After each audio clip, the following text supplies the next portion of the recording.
तुम्ही राष्ट्रवादी काँग्रेसकडून उमेदवारी लढवत आहे. खरं तर दोन्ही पवार आता एकत्र आलेले आहेत. शरदचंद्र पवार असतील, अजितदादा पवार असतील. एकाच चिन्हावर तुम्ही घड्याळ चिन्हावर तुम्ही निवडणूक लढताय. मतांचं विभाजन नव्हतं, त्याचा फायदा तुम्हाला होणार आहे. कसं पाहता दोन्ही पवार एकत्र आल्याचा कितपत फायदा आणि कार्यकर्ते कशा पद्धतीने एकत्र येऊन काम करताय? दोन्ही पवार एकत्र आले याचा फायदा तर संपूर्ण महाराष्ट्राला होणार आहे.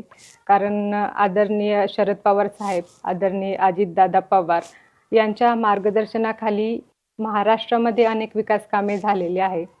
आपल्या पुणे जिल्ह्याचे पालकमंत्री सुद्धा दादा आहेत. त्यामुळे आतापर्यंत पुण्यामध्ये दादांनी अनेक विकास कामे केलेली आहे. तर दादांना पुणेकरांच्या आणि महाराष्ट्राच्या जनतेच्या समस्या माहिती आहे. त्यामुळे ते एकत्र येणे हे फक्त आमच्या मतदारसंघासाठी नाही तर संपूर्ण महाराष्ट्रासाठी आनंदाची गोष्ट आहे. तुम्ही राजकारणात आहात, तुमचे पती तुम्हाला सपोर्ट करताय, शुभम नवले. कधी त्यांना वाटलं नाही राजकारणात यावं म्हणून? माझे पती मला सपोर्ट करतात. ते खरं तर व्यवसाय करतात. त्यांची इच्छा होती की मी समाजसेवा करावी, बरं. म्हणून मी समाजसेवा करत आहे.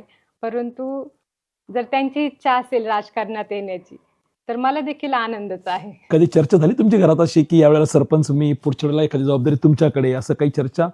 आतापर्यंत तरी अशी चर्चा नाही झालेली. ज्यावेळेस चर्चा होते तर ते मलाच मार्गदर्शन करत असतात की आता तुला पंचायत समिती लढवायची आहे तर तिथे कसं कार्य करायचं काय त्याबद्दल त्यांचं मार्गदर्शन मला असतं. परंतु वैयक्तिक त्यांच्याबद्दल अजून तरी काय चर्चा नाहीये.